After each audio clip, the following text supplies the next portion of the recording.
Hi, this is Brian from Provision Studios, and today I want to make a quick video that covers digital or analog in the studio. So basically you've got two different worlds here. Back in the day, most studios were using analog gear because computers didn't have the capability to handle recording audio. That functionality wasn't yet available. Then, as the computer processing engines were improved upon, and the gear was pretty much dropped in cost, it allowed more and more people to start using computers to record. It wasn't relegated to just high-end studios, which is how it was initially.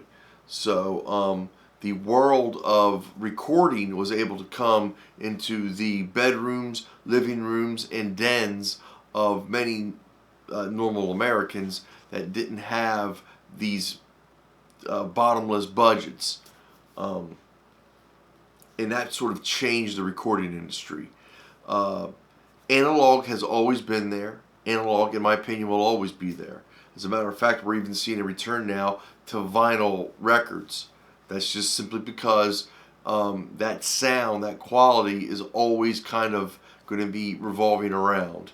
We're going to see here soon in maybe the next 10, 15 years, everybody's going to want to go back to a real clean sound again.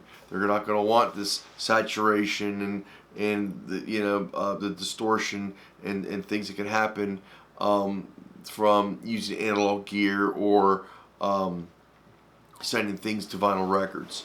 That being said, if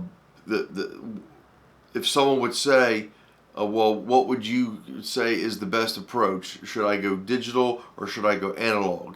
Again, they are two separate ways of functioning. When I started my recording studio back in 2010, I was entirely in the box. I actually, in 2005, when I first started recording, trying to learn about recording, I was in the box. I had a little M Audio or a Line 6 KB37, which was a little 37 key keyboard with an interface at a 2-channel input and a USB connection to a computer. So I've been in the box from the beginning, and that's how I learned. I learned with Cakewalk on a Windows computer, recording that way, plugging my bass, playing keyboard lines, a little microphone, and that's how I got my feet wet in the studio recording. As I grew with the gear I had and my passion for recording grew, I started buying more and more expensive gear, and I switched to a Macintosh computer. I made a video about this the other day that told, should you use a Windows or Macintosh computer. So what got me into analog is I started watching some videos online where guys were showing how they were doing all in the box recording and mixing, and then before they went out to get mastered, they would run their mixes back through analog summing boxes. And I was really intrigued by that process. So I went and I found a brand new piece of equipment made by Soundcraft called their Signature Series console. And what it is basically is it is a combination of multiple items that Soundcraft has made over the years for analog recording, combined into one signature console that has a USB audio interface that connects this analog console directly into your computer. So it is a hybrid recording studio in a single box. This is it here. So basically you've got all your analog channels here with EQ, effects, panning, and fader movements, all connected with a USB cable that goes into your computer. And this is your audio interface is all built right here. So this not only does it allow you to record analog tracks into your console, but once you're done, you through the same USB cable, you can route that audio back into the console and mix there.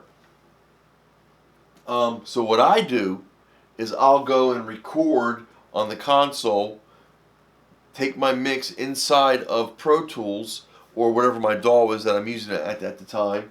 I will mix in the box. Actually, I will mix on my Studio Live console here. And once I have a mix that's ready to be mastered, I will send stereo stems back to the console.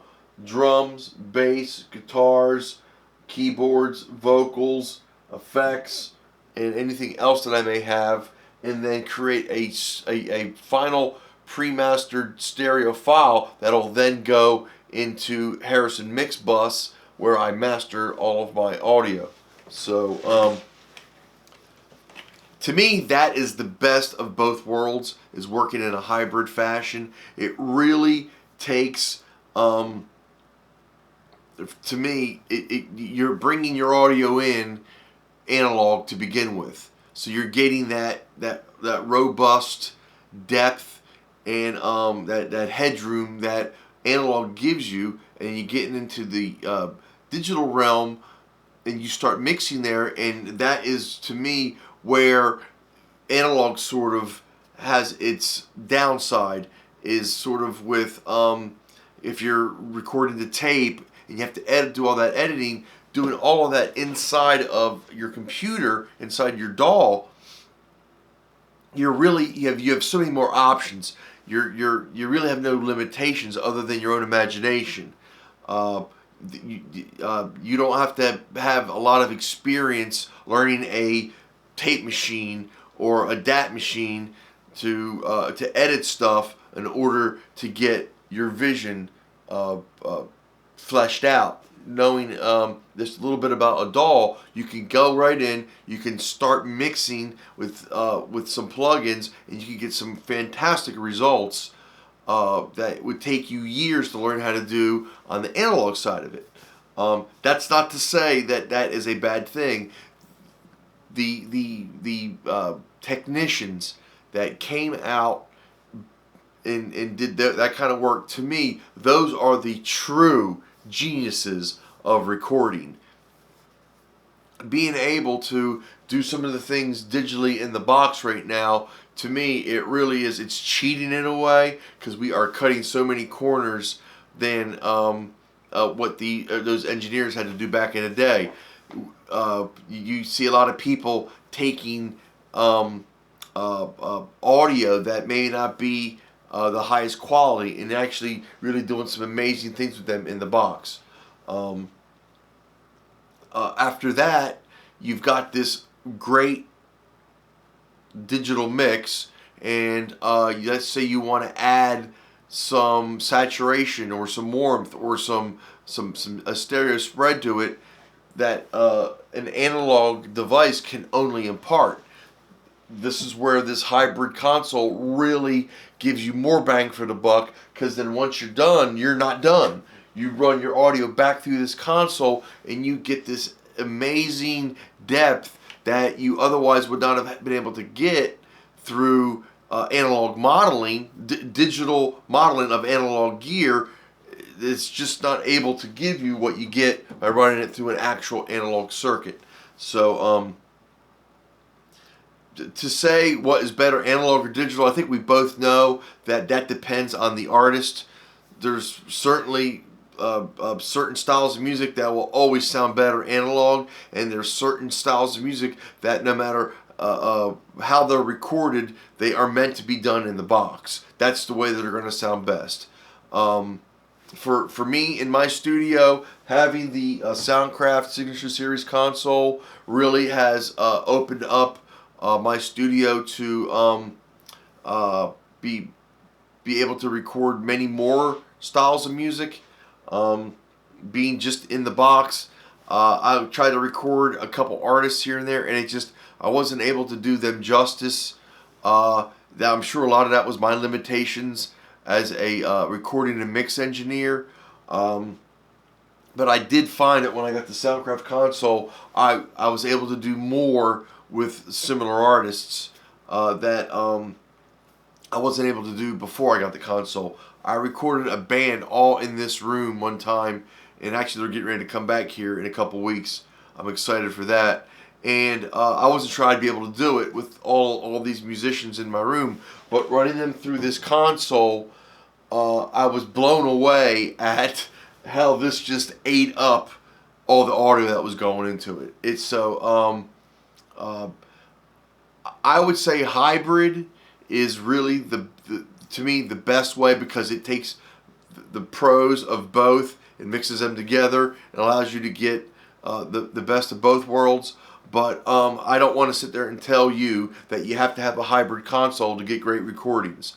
Obviously, we see artists nowadays that not only do they mix all in the box, but they mix all on headphones only. So there are no rules. There is no right, there is no wrong.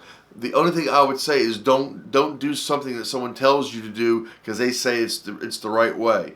Do what is right for what you're trying to do. If you're getting the sound you want, then you've got the right thing. The reason why I got this is because I wasn't happy with my end results. Once I got this console, I started getting the results that I was hearing in my head. So for me, for my vision, for my passion for music, it was obviously colored with an analog brush that I had never been able to paint with before. Getting this added that color to my mixes that I had been yearning for inside that I never even knew. So check it out, do some research, see where maybe some artists, see what they've used to get the sounds of the recordings that you like. You might be surprised to find out what some people have used here, especially in the modern day of recording. It's really great to be alive right now and recording with where technology is. The sky's the limit, and hopefully you're able to take your vision to the next level by seeing how great this technology is and how affordable it is. Console like this, under $1,000. And they have models of this that are down under $500 that can get you recording in minutes. So if you have any questions about what I got here, please don't hesitate. You can send me an email at bbuck822@gmail.com. I'll get back to you as soon as I can. You can leave a question or a comment in the section below. I'll try to respond to that as soon as I can. You can go to my website, provisionstudios.com. That's PROVIZION studios.com. You can leave a comment or a question for me there, and I'll get back to you as soon as it gets delivered to me. And by all means, go out, make some great music. Hopefully, I'll be able to get more content up there to keep helping you guys. If you have any questions, this is the way that I'm able to help you guys facilitate a growth and hopefully opening our minds to other possibilities with digital and analog recording. Stay safe. Have a great 4th of July weekend, and I'll talk to you guys soon. Bye-bye now.